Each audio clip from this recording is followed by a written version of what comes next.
ইসরায়েলের বিরুদ্ধে ইরানের মিত্রের যুদ্ধ কি আসন্ন? মধ্যপ্রাচ্যে নতুন যুদ্ধ আসছে। লেবানন ভিত্তিক ইরান সমর্থিত গোষ্ঠী হিজবুল্লাহর প্রধান নাইম কাশেম ইসরায়েলের প্রধানমন্ত্রী নেতানিয়াহুকে শাস্তি দেওয়ার প্রতিশ্রুতি দিয়েছেন। তিনি স্পষ্টভাবে বলেছেন, প্রতিশোধের তারিখ ও সময় আমরাই ঠিক করব, যা ইসরায়েলকে চরম উদ্বেগের মধ্যে ফেলেছে। এই উত্তেজনা নতুন করে বেড়েছে কারণ ইসরায়েলি প্রতিরক্ষা বাহিনী আইডিএফ সম্প্রতি হিজবুল্লাহর এক শীর্ষ সামরিক কমান্ডারকে হত্যা করেছে। এর ফলে লেবানন ভিত্তিক হিজবুল্লাহ এবং ইসরায়েলের মধ্যে নতুন করে যুদ্ধ শুরু হওয়ার আশঙ্কা তৈরি হয়েছে। আইডিএফ তাদের শীর্ষ কমান্ডারদের একজনকে হত্যা করার পর হিজবুল্লাহ প্রধান নাইম কাশেম প্রতিশোধের অঙ্গীকার করেছেন। শুক্রবার টেলিভিশনে দেয়া এক ভাষণে কাশেম বলেছেন, জবাব দেওয়ার অধিকার আমাদের আছে এবং সময়টা আমরাই ঠিক করব। কাশেম আরও বলেছেন যে এই ক্রমবর্ধমান উত্তেজনার মধ্যে ইসরায়েলের মোকাবিলা করার জন্য লেবাননের একটি পরিকল্পনা প্রস্তুত করা উচিত। হিজবুল্লাহর প্রধানের কঠোর বার্তা। নাইম কাশেম হিজবুল্লাহর পক্ষ থেকে আরও বলেছেন, এটি সত্যিই একটি জঘন্য আগ্রাসন এবং একটি স্পষ্ট অনিবার্য অপরাধ। জবাব দেওয়ার সহজাত অধিকার অবশ্যই আমাদের আছে। সেই জবাবের নির্দিষ্ট সময় আমরা সতর্কতার সাথে নির্ধারণ করব। গত 23 নভেম্বর আইডিএফ বৈরুতের দক্ষিণাঞ্চলে একটি হামলায় হিজবুল্লাহর হাইথাম আলী তাবতাবাইকে হত্যা করে। ইসরায়েলের দাবি, হিজবুল্লাহ যুদ্ধবিরতি লঙ্ঘন করছে আর এর মধ্যেই এই হামলা চালানো হয়। হামলার সময় তাবতাবাই তার 4 সহযোগীর সাথে ভবিষ্যতের কর্মপরিকল্পনা প্রস্তুত করার জন্য একটি বৈঠক করছিলেন। হিজবুল্লাহ প্রধান বলেন, আমরা এই হত্যার জবাব দেব, কখন জবাব দেওয়া হবে সময় আমরাই নির্ধারণ করব। ভবিষ্যতে আবার যুদ্ধ শুরু হতে পারে, এই সম্ভাবনা আছে, আবার নাও থাকতে পারে। নতুন যুদ্ধে হিজবুল্লাহর ভূমিকা নিয়ে নাইম কাশেম সরাসরি কিছু বলেননি, তবে লেবাননকে ইসরায়েলের মোকাবিলায় নিজের সেনাবাহিনী ও জনগণের উপর নির্ভর করে প্রস্তুতি নেওয়ার আহ্বান জানিয়েছেন। সাম্প্রতিক সপ্তাহগুলোতে ইসরায়েল দক্ষিণ লেবাননে প্রায় প্রতিদিনই বিমান হামলা চালাচ্ছে। ইসরায়েল আরও অভিযোগ করেছে যে ইরান সমর্থিত এই গোষ্ঠীটি যুদ্ধবিরতি চুক্তি লঙ্ঘন করে নিজেদের সামরিক শক্তি পুনরায় সংগঠিত করছে। হিজবুল্লাহ কেবল একটি রাজনৈতিক দল নয়, এটি মধ্যপ্রাচ্যের অন্যতম শক্তিশালী একটি সামরিক গোষ্ঠী। তাদের লেবাননের অভ্যন্তরে ব্যাপক রাজনৈতিক প্রভাব রয়েছে এবং তারা ইরানের কাছ থেকে বিপুল সামরিক ও আর্থিক সমর্থন পেয়ে থাকে। তাদের সামরিক সক্ষমতা ইসরায়েলের জন্য একটি গুরুতর হুমকি। হিজবুল্লাহর সামরিক অস্ত্রাগারে রয়েছে হাজার হাজার রকেট ও ক্ষেপণাস্ত্র, যা ইসরায়েলের অভ্যন্তরে অনেক গভীরে আঘাত হানতে সক্ষম। বিশেষ করে তাদের নির্ভুল নির্দেশিত ক্ষেপণাস্ত্রের মজুদ নিয়ে ইসরায়েল সবচেয়ে বেশি উদ্বিগ্ন। লেবাননের দক্ষিণে তাদের একটি শক্তিশালী সামরিক উপস্থিতি রয়েছে, যা তাদের ইসরায়েলের সাথে যে কোনো সংঘর্ষে দ্রুত প্রতিক্রিয়া জানানোর ক্ষমতা দেয়।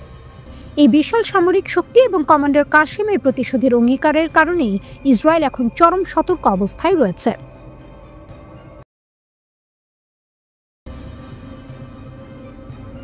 বিভিন্ন সংবাদ মাধ্যম জানিয়েছে, চলমান যুদ্ধবিরতি সত্ত্বেও গাজায় ইসরায়েলি সহিংসতা তীব্রভাবে বেড়েছে। আল আরাবিয়া জানিয়েছে, হামাস যুক্তরাষ্ট্রের দূত স্টিভ উইটকফকে সতর্ক করেছে যে যুদ্ধবিরতি দ্রুত ভেঙে পড়তে পারে। সূত্রগুলো আল আরাবিয়াকে বলেছে, ইসরায়েলি হামলা গাজায় অব্যাহত থাকলে হামাস লড়াইয়ের জন্য প্রস্তুত। এর আগে গাজার কর্মকর্তারা সংবাদ মাধ্যমকে জানিয়েছিলেন, ইসরায়েলের নতুন হামলায় কমপক্ষে 24 জন ফিলিস্তিনি নিহত হয়েছেন। উদ্ধারকারীরা জানান, জাইতুন এলাকায় একটি ধর্ম মন্ত্রণালয়ের ভবনে আঘাত হানলে 10 জন নিহত হন। ইসরায়েল প্রতিরক্ষা বাহিনী আইডিএফ জানিয়েছে, খান ইউনিসে তাদের বাহিনীর কাছে বন্দুকধারীরা গুলি চালানোর পর তারা হামাসের অবস্থানে লক্ষ্যবস্তু করে হামলা চালিয়েছে।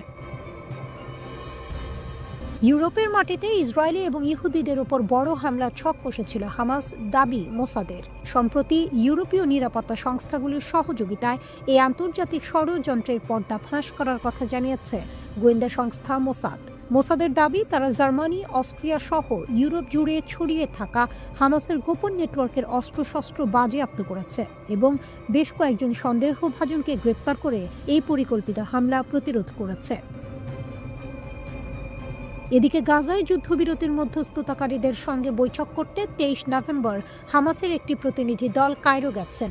মিশর নিরাপত্তা বাহিনীর এক সদস্য এবং এক হামাস কর্মকর্তার বরাতে ব্রিটিশ বার্তা সংস্থা রয়টার্স এই খবর জানিয়েছে। মিশর ও কাতারের মধ্যস্থতায় মার্কিন প্রস্তাবের আলোকে গত মাসে হামাস ও ইসরায়েলের মধ্যে একটি যুদ্ধবিরতি কার্যকর হয়। তবে প্রথম থেকে এই চুক্তিটি যথেষ্ট নাজুক অবস্থায় রয়েছে। দুপক্ষই নিয়মিত পরস্পরের বিরুদ্ধে শর্ত লঙ্ঘনের অভিযোগ এনেছে। 22 নভেম্বর গাজার একাধিক এলাকায় বিমান হামলা চালায় ইসরায়েল। দেশটির প্রধানমন্ত্রী বেনিয়ামিন নেতানিয়াহুর দাবি, গাজায় ইসরায়েল নিয়ন্ত্রিত এলাকায় মোতায়েন সেনা সদস্যদের উপর হামলা চালানোর উদ্দেশ্যে এক হামাস সদস্য প্রবেশ করে। এর জবাবে হামলা চালায় ইসরায়েল। এতে অন্তত 5 জ্যেষ্ঠ হামাস সদস্য মারা গেছে। হামলা হয়েছে দক্ষিণ ও মধ্য গাজায়, বাদ পড়েনি নুসেইরাত শরণার্থী শিবিরে। গাজার মূল শহরের রেমাল ও দেইর আল বালায় ভিন্ন ভিন্ন হামলায় মারা গেছেন অনেকে। গাজার সিভিল ডিফেন্স বলছে, যুদ্ধবিরতি কার্যকরের পর থেকে এখনো পর্যন্ত ইসরায়েলি হামলায় প্রাণ গেছে 3 শতাধিক ফিলিস্তিনির, আহত প্রায় 800। আর আল জাজিরার প্রতিবেদনে দাবি করা হচ্ছে, 10 অক্টোবর থেকে এখনো পর্যন্ত প্রায় 500 বার অস্ত্রবিরতির শর্ত ভঙ্গ করেছে ইসরায়েল। এমন পরিস্থিতিতে গাজায় যুদ্ধবিরতি অব্যাহত রাখতে যুক্তরাষ্ট্র সহ কাতার ও মিশরের হস্তক্ষেপ দাবি করছে হামাস। ফিলিস্তিনি স্বাধীনতাকামী এই সংগঠনটির অভিযোগ, তাদের যোদ্ধারা আইডিএফ সেনাদের লক্ষ্য করে হামলা করছে। এ ধরনের মিথ্যা তথ্য সাজিয়ে যুদ্ধবিরতি ভেস্তে দিতে চান নেতানিয়াহু। নেতানিয়াহু প্রশাসনের গাজার যুদ্ধনীতির সমালোচনা করে স্লোগান দিয়েছেন খোদ ইসরায়েলিরাই। তাদের দাবি, 7 অক্টোবর হামাসের অতর্কিত হামলার ঘটনা প্রবাহ এবং ইসরায়েলি প্রশাসনের ভূমিকা রাষ্ট্রীয়ভাবে তদন্ত করা উচিত। ইরানের ব্যালিস্টিক শক্তি বৃদ্ধি, নতুন সংঘাতের আশঙ্কা। ইসরায়েলের গণমাধ্যম i24 এর বরাত দিয়ে পশ্চিমা কর্মকর্তারা সম্প্রতি এক গুরুতর তথ্য প্রকাশ করেছে। তাদের দাবি, ইরান গোপনে তাদের ব্যালিস্টিক মিসাইল সক্ষমতা পুনরুদ্ধারে বড় ধরনের বিনিয়োগ করছে। আর এই সামরিক তোড়জোড়ি ইসরায়েলের সঙ্গে তেহরানের নতুন করে যুদ্ধের ঝুঁকি বাড়িয়ে দিচ্ছে। পারমাণবিক নয়, মিসাইলই তেহরানের প্রধান অগ্রাধিকার। পশ্চিমা কর্মকর্তারা মনে করছেন, ইরান এখন পারমাণবিক কর্মসূচির চেয়েও তাদের ব্যালিস্টিক মিসাইল ভান্ডার পুনর্গঠনকে বেশি জরুরি মনে করছে। তাদের মতে, জাতীয় নিরাপত্তার জন্য এটিকে অত্যাবশ্যক বলে মনে করছে তেহরান। একটি পশ্চিমা সূত্রের বক্তব্য ছিল খুবই তাৎপর্যপূর্ণ। ভুল গণনার এবং নতুন সংঘাতের ভয় তৈরি হয়েছে, কারণ ইসরায়েলের মতোই ইরানও মনে করে যে তার একটি অস্তিত্বের হুমকির মুখে পড়েছে। তবে একটি গুরুত্বপূর্ণ টুইস্ট রয়েছে। 12 দিনের যুদ্ধে ইসরায়েল ইরানের গুরুত্বপূর্ণ প্ল্যানেটারি মিক্সার অবকাঠামো ক্ষতিগ্রস্ত করেছিল। এর ফলে কর্মকর্তাদের ধারণা, ইরানের নতুন উৎপাদিত মিসাইলগুলো সম্ভবত আগের মতো তীব্র নির্ভুলতা বজায় রাখতে পারবে না। লক্ষ্য, ইসরায়েলি প্রতিরক্ষা ভেদ করা। ইরানের সামরিক কৌশল এখন পাল্টে গেছে। কর্মকর্তারা জানিয়েছেন, তেহরান এই সিদ্ধান্তে উপনীত হয়েছে যে ইসরায়েলের উন্নত প্রতিরক্ষা ব্যবস্থাকে ভেদ করতে হলে তাদের বিপুল পরিমাণে মিসাইল মজুত করতে হবে। অর্থাৎ সংখ্যার জোরে প্রতিরক্ষা ব্যবস্থাকে পরাস্ত করার পরিকল্পনা করছে তারা। এর পাশাপাশি ইয়েমেনের হুথি বিদ্রোহীরা ইসরায়েলের ড্রোন হামলা আরও বাড়িয়ে দিতে পারে বলেও সতর্ক করেছেন কর্মকর্তারা। এটি ইরানের প্রক্সি যুদ্ধের কৌশলগত অংশ। স্যাটেলাইট বিশ্লেষণও এই পুনর্গঠনের ইঙ্গিত দিচ্ছে। অ্যাসোসিয়েটেড প্রেসের প্রকাশিত ছবিতে দেখা গেছে, যুদ্ধের সময় আঘাতপ্রাপ্ত মিসাইল উৎপাদন সাইটগুলোতে পুনর্নির্মাণের কাজ চলছে। যদিও বিশেষজ্ঞরা বলছেন, তারা এখনো বড় কোনো কঠিন জ্বালানি মিক্সারের চিহ্ন দেখেননি, যা এই কর্মসূচির একটি অত্যন্ত গুরুত্বপূর্ণ উপাদান। উভয় পক্ষের জন্য ভয়াবহ পরিণাম। যদি সত্যিই নতুন করে সংঘাত শুরু হয়, তবে উভয় পক্ষের ক্ষয়ক্ষতি হবে চরম। কর্মকর্তারা কঠোরভাবে সতর্ক করেছেন, ইরানিরা জানে যে তারা যদি আক্রমণ করে, তবে ইসরায়েল ব্যাপক ও সর্বাত্মক পাল্টা আক্রমণ চালাবে। ইরানিরা তেল আবিবের আকাশচুম্বী অট্টালিকা গুঁড়িয়ে দেবে, আর তেহরানেও চরম ধ্বংসযজ্ঞ নামবে। সাম্প্রতিক সপ্তাহগুলোতে ইসরায়েলি কর্মকর্তা এবং পশ্চিমা সরকারগুলো বারবার আরেকটি সংঘাতের সম্ভাবনার কথা বলছেন। এমনকি মাত্র 2 সপ্তাহ আগে এই ইসরায়েলি নিরাপত্তা কর্মকর্তা জানিয়েছিলেন, সামরিক বাহিনী এমন একটি সংঘাতের জন্য প্রস্তুত হচ্ছে যা 12 দিনের থেকেও দীর্ঘস্থায়ী হতে পারে।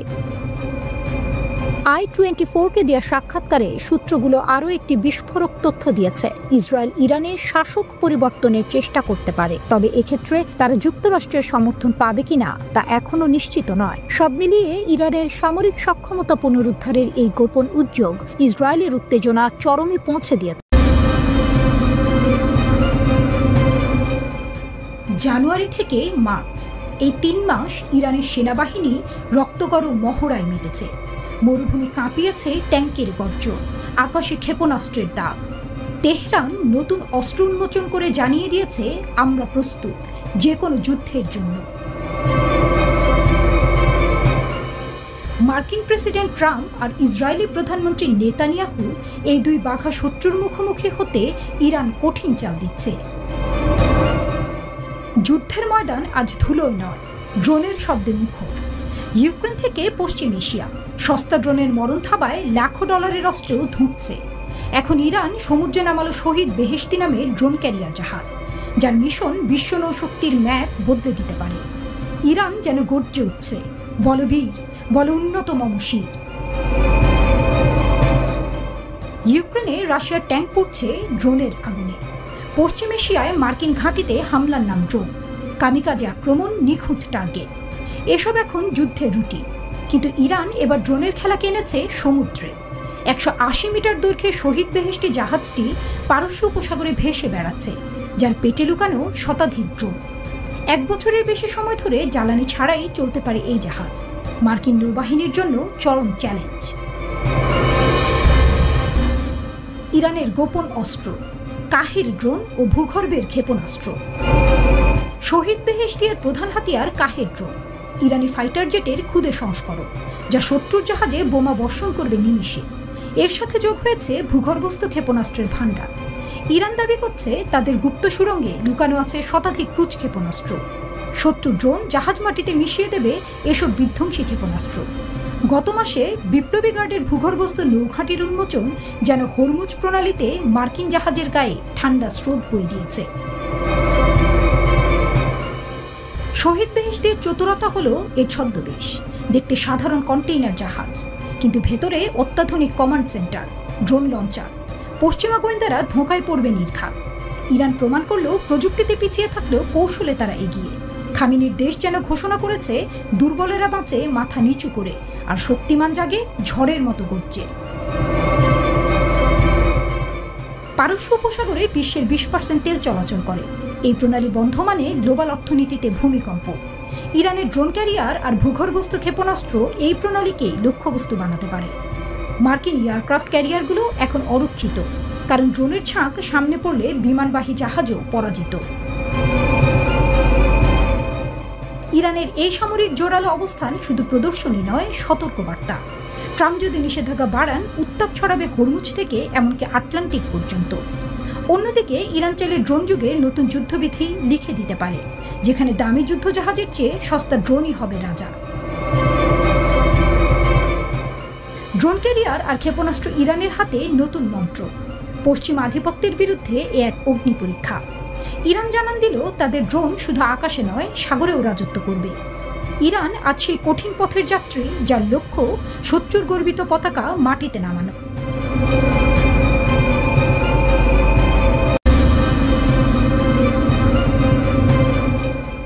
ইরানের নতুন সুপারসনিক মিসাইল, ইসরায়েলের বুকে নিশানা, আমেরিকার গায়ে কাঁটা। পারস্য উপসাগরের গভীরে লুকানো এক ভয়ঙ্কর রহস্য। ইরানের ইসলামী বিপ্লবী গার্ড কোরের নৌবাহিনীর commander rear admiral Ali Reza তানসিরির ঘোষণায় কেঁপে উঠেছে পশ্চিমা বিশ্ব। শব্দের চেয়েও দ্রুতগতির 2000 কিলোমিটার পাল্লার সুপারসনিক ক্রুজ ক্ষেপণাস্ত্র উন্মোচনের প্রস্তুতি নিচ্ছে তেহরান।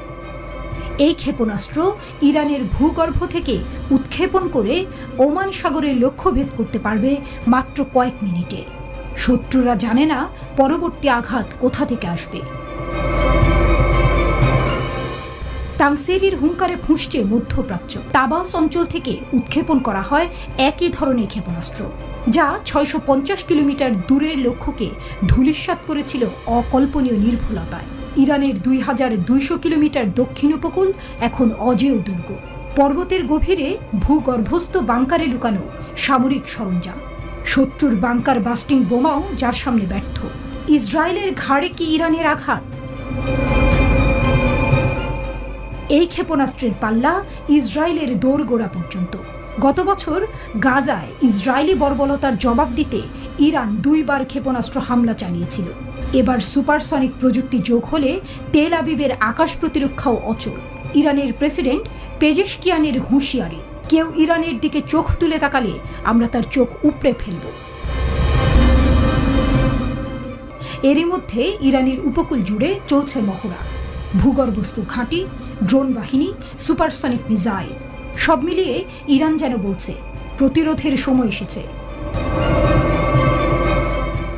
মার্কিন জাহাজের বিরুদ্ধে ইরানের যুদ্ধজাহাজ শহীদ মাহতাভি।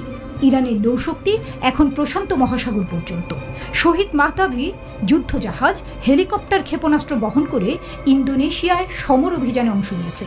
এই জাহাজটি আগে অস্ট্রেলিয়ার কাছে মার্কিন ঘাঁটি ডিয়েগো গার্সিয়ার 500 নটিক্যাল মাইলেও পৌঁছেছিল। আমেরিকার গায়ে কাঁটা দিয়ে তাংসিরি জানিয়েছেন, আমাদের ড্রোনবাহক জাহাজ এখন বাণিজ্যিক জাহাজকে যুদ্ধযানে রূপান্তর করতে সক্ষম, যেটা শুধু আমেরিকা ব্রিটেনই করতে পারত। গত সেপ্টেম্বরে সিরিয়ার মেসাফ শহরে ইরানের ক্ষেপণাস্ত্র কারখানায় ইসরায়েলি গুপ্ত হামলা। হিজবুল্লাহকে অস্ত্র সরবরাহ বন্ধই ছিল লক্ষ্য, কিন্তু ইরানের ভূগর্ভস্থ কারখানার সামান্য ক্ষতি হয়েছিল। অথচ তারপরও ইরান নতুন ক্ষেপণাস্ত্র উন্মোচন করে দেখিয়ে দিল ইসরায়েলের সব চেষ্টা ধূলিসাৎ। আর্টিফিশিয়াল ইন্টেলিজেন্সে সজ্জিত রাডার ফাঁকি দেবার ক্ষমতা ইরানের সব নতুন ক্ষেপণাস্ত্রে এআই প্রযুক্তি। সুপারসনিক গতিতে উড়ে যাওয়া এই অস্ত্র শনাক্ত করাই অসম্ভব। 2023 সালেই ইরান হাইপারসনিক ক্ষেপণাস্ত্রের দাবি করেছিল। এবার সেটার চেয়েও শক্তিশালী অস্ত্র হাতে এলে ইসরায়েল আমেরিকার ঘুম হারাম। আমরা শান্তি চাই, কিন্তু শত্রুদের দাঁত ভাঙা জবাব দিতেও প্রস্তুত। তাংসিরির এই বক্তব্য যেন ইরানের নতুন সামরিক নীতির ঘোষণা। পারমাণবিক চুক্তিতে আলোচনার প্রস্তাব দিয়েও ইরান যেন পশ্চিমাদের কাছে স্পষ্ট বার্তা দিচ্ছে, নিষেধাজ্ঞা আমাদের দমাতে পারেনি, বরং শক্তিশালী করেছে। ইসরায়েল কি নীরব থাকবে, নাকি আমেরিকার সঙ্গে গোপনে পরিকল্পনা করছে নতুন হামলা? ইরানের এই ক্ষেপণাস্ত্র কি মধ্যপ্রাচ্যে টানিয়ে দেবে তৃতীয় বিশ্বযুদ্ধের সূচনা?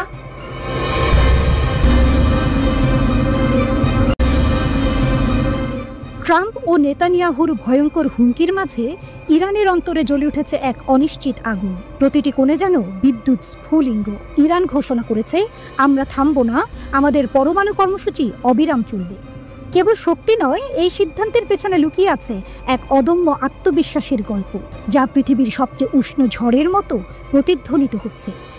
ইরানকে থামানো যাবে না, এই ঘোষণা দিয়ে ইরানের পররাষ্ট্র মন্ত্রণালয়ের মুখপাত্র ইসমাইল বাঘাই স্পষ্ট করে দিয়েছেন, যুক্তরাষ্ট্র ও ইসরায়েলের হুমকি তাদের পরমাণু কর্মসূচিকে বাধাগ্রস্ত করতে পারবে না। ইরানের শান্তিপূর্ণ পরমাণু কর্মসূচি বৈধ এবং আন্তর্জাতিক আইনসম্মত বলে দাবি করে তিনি বলেন, আমাদের কর্মসূচি চলমান থাকবে এবং কোনো শক্তি আমাদের পথরোধ করতে পারবে না। ইসমাইল বাঘাইয়ের মন্তব্যের আগে ইরানের বিরুদ্ধে শক্ত অবস্থানের ঘোষণা দিয়েছেন ইসরায়েলের প্রধানমন্ত্রী নেতানিয়াহু। মার্কিন পররাষ্ট্রমন্ত্রীর সঙ্গে যৌথ সংবাদ সম্মেলনে তিনি বলেন, যুক্তরাষ্ট্র ও ইসরায়েল একসঙ্গে কাজ করে ইরানের হুমকি মোকাবেলা করবে। যুক্তরাষ্ট্র ও ইসরায়েলের এই হুঁশিয়ারির পরদিন এক সংবাদ সম্মেলনে ইরানের পররাষ্ট্র মন্ত্রণালয়ের মুখপাত্র ইসমাইল বাঘাই বলেন, তেহরানের পরমাণু কর্মসূচি চলমান থাকবে এবং যুক্তরাষ্ট্র কিংবা ইসরায়েল আমাদের পথরোধ করতে পারবে না। আপনারা একদিকে ইরানকে হুমকি দেবেন, অন্যদিকে সংলাপের কথা বলবেন, এটা কেমন নীতি?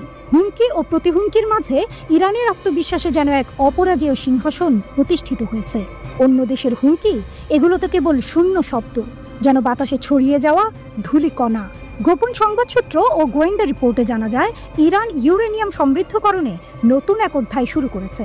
তাদের গবেষণাগারে যেন আগুনের নাচ, প্রতিটি কোণে জ্বলে উঠছে নতুন আশার দ্বীপ, যা কেবল নথিভুক্ত তথ্যই নয়, এটি এক রহস্যময় শক্তির প্রকাশ। ইসরায়েল ও মার্কিন যুক্তরাষ্ট্রের হুমকি যেন ধোঁয়া হয়ে ফুরিয়ে গেছে ইরানের শক্তির কাছে। ইরানের প্রতিটি পদক্ষেপ যেন আগুনের ফোয়ারা, আকাশ ছোঁয়ার স্বপ্ন দেখাচ্ছে তাদের বিজ্ঞান ও প্রযুক্তির জগতে, যেখানে প্রতিটি নান্দনিক অণু যেন এক বিপুল শক্তির পূর্বাভাস বহন করে। ইরানের এই পরমাণু কর্মসূচি শুধু তাদের আত্মসম্মানের প্রতিচ্ছবি নয়, এক নতুন যুগের সূচনা। ইরান বলছে তাদের পরমাণু কর্মসূচি বৈধ ও আন্তর্জাতিক আইনসম্মত, তবে যুক্তরাষ্ট্র ও ইসরায়েল বলছে ইরানের পরমাণু শক্তি অর্জন মধ্যপ্রাচ্যের নিরাপত্তার জন্য হুমকি। গাজা যুদ্ধের পর ইরান ইসরায়েল উত্তেজনা চরমে পৌঁছেছে।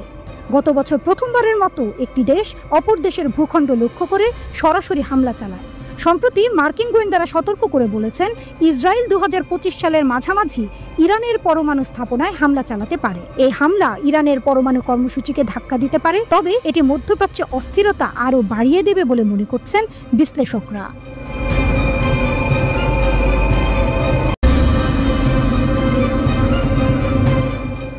বিশ্বের নজর ইরানের দিকে, উত্তেজনা জমে উঠেছে আর ইরান একের পর এক সামরিক পদক্ষেপ নিচ্ছে। কেন? কারণ ট্রাম্প বলেছেন, ইরান যদি আমাকে হত্যা করার চেষ্টা করে তবে পুরো দেশকে ধ্বংস করে দেব। এই ভয়ঙ্কর হুমকির পর ইরান তার বৃহত্তম সামরিক মহড়া শুরু করেছে। ইরানের সেনাবাহিনী কিভাবে তার আকাশসীমা রক্ষা করতে প্রস্তুত? ইরানি সেনাবাহিনী তাদের ইকতেদার 1403 নামক বিমান প্রতিরক্ষার মহড়ার দ্বিতীয় পর্যায় শুরু করেছে। প্রেস টিভি জানিয়েছে, এই মহড়ার উদ্দেশ্য হল আকাশসীমা সুরক্ষা এবং প্রতিরক্ষা সক্ষমতা বাড়ানো। তবে এর পেছনে যে একটি বড় উদ্দেশ্য আছে তা বলার অপেক্ষা রাখে না। ইরান এই মহড়ার মাধ্যমে তার নতুন এবং উন্নত প্রযুক্তি পরীক্ষা করছে, বিশেষ করে হোম গ্রাউন্ড মজিদ প্রতিরক্ষা ব্যবস্থা। সেনাবাহিনী এখন এই সিস্টেমের সাহায্যে ড্রোন ব্যবহার করে বিভিন্ন লক্ষ্যবস্তু ধ্বংসের চেষ্টা করছে। ইরান জানাচ্ছে তারা কোনোভাবেই তাদের আকাশসীমা ছেড়ে দেবে না। গত মাসে ইরান পশ্চিম ও উত্তর বিমান প্রতিরক্ষা অঞ্চলে তার শক্তি প্রদর্শন করেছিল। এবার ইরানি সেনাবাহিনী পারমাণবিক স্থাপনা রক্ষায় মনোযোগ দিয়েছে। IRGC ইউনিটগুলো এমনকি ইলেকট্রনিক যুদ্ধ পরিস্থিতির মধ্যে পারমাণবিক স্থাপনাগুলোর সুরক্ষা নিশ্চিত করেছে। এর অর্থ ইরান প্রস্তুত কোনো আক্রমণ হলে তীব্রভাবে পাল্টা প্রতিক্রিয়া জানাতে। এই সব কিছু যখন ঘটছে তখন ট্রাম্প তার ভয়ঙ্কর হুমকি দিয়েছেন। তিনি বলেছেন, যদি ইরান আমাকে হত্যার চেষ্টা করে তবে আমি তাদের পুরো দেশ ধ্বংস করে দেব। ইরান বাস্তবিকভাবে প্রস্তুতি নিচ্ছে, যাতে যে কোনো পরিস্থিতি এলেও তারা তাদের দেশ রক্ষা করতে সক্ষম হয়। তবে এই উত্তেজনার মঞ্চে আরেকটি নাটকীয় ঘটনা ঘটেছে। ট্রাম্পের নির্বাচনকালীন প্রচারের সময় ইরানের বিরুদ্ধে এক ষড়যন্ত্রের অভিযোগ উঠেছিল। বলা হয় ইরান ট্রাম্পকে হত্যার পরিকল্পনা করেছে। যদিও ইরান এই অভিযোগ অস্বীকার করেছে, তবুও সে সময় থেকেই ইরান ও আমেরিকার মধ্যে সম্পর্ক আরও তিক্ত হয়ে ওঠে। আর ট্রাম্পের এই হুমকির পর ইরান বলছে, আমরা প্রস্তুত, কিন্তু যদি কিছু হয় আমরাও পাল্টা প্রতিক্রিয়া জানাবো। এদিকে ইরানের পররাষ্ট্রমন্ত্রী আরঘচি এই উত্তেজনার মধ্যেই বলেছেন, যদি আমেরিকা ইরানের পারমাণবিক স্থানে হামলা চালায় তবে এটি হবে একটি ঐতিহাসিক ভুল। ইরান জানাচ্ছে তারা একাধিক যুদ্ধ পরিস্থিতি মোকাবেলা করতে সক্ষম, তবে যদি আক্রমণ করা হয় তাহলে তাদের প্রতিক্রিয়া হবে বিধ্বংসী।